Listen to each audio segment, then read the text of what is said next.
सुप्रभात कक्षा द्वितीय। विषय है आपका हिंदी व्याकरण। तो चलिए आप भी अपनी अनुपम हिंदी व्याकरण पुस्तक खोल लीजिए और देखिए इसमें आपका पहला अध्याय है भाषा। और इससे पहले भी आप पिछली कक्षा में भाषा के बारे में पढ़ चुके हैं। तो देखिए यहाँ पे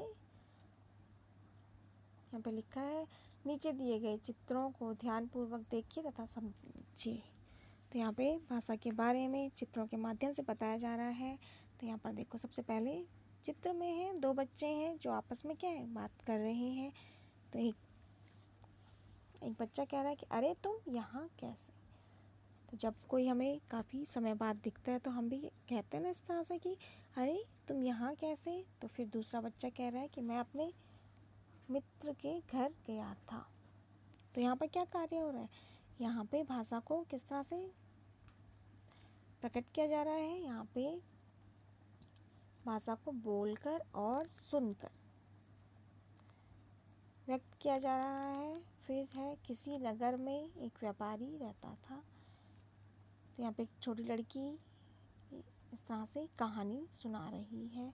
तो यहाँ पे सुनकर और पढ़कर भाषा को व्यक्त किया जा रहा है। फिर तीसरे में है, लड़का कुछ लिख रहा है, वो अपने मित्र को पत्र लिख रहा है कि प्रिय मित्र तुम कैसे हो, मैं ठीक हूँ। मित्र अपने मित्र का हाल भी पूछ रहा है और अपना हाल भी बता रहा है। तो यहाँ पर क्या हो रहा है, यहाँ पर लिखकर हम अपनी विचारों को व्यक्त कर रहे हैं। अब देखो, आप ऊपर पहले चित्र को देखकर तथा पढ़कर आप समझ गए होंगे कि बच्चों ने अपनी बात बोलकर कही और एक दूसरे की बात सुनकर समझी।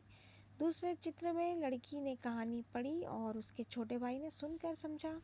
तीसरे चित्र में लड़का पत्र लिख रहा है, अपने मित्र को अपने विषय में बता रहा है। यह सब भाषा ही है। तो भाषा के द्वारा हम अपनी बात दूसरों तक पहुंचा सकते हैं और दूसरे के मन की बात को समझ सकते हैं।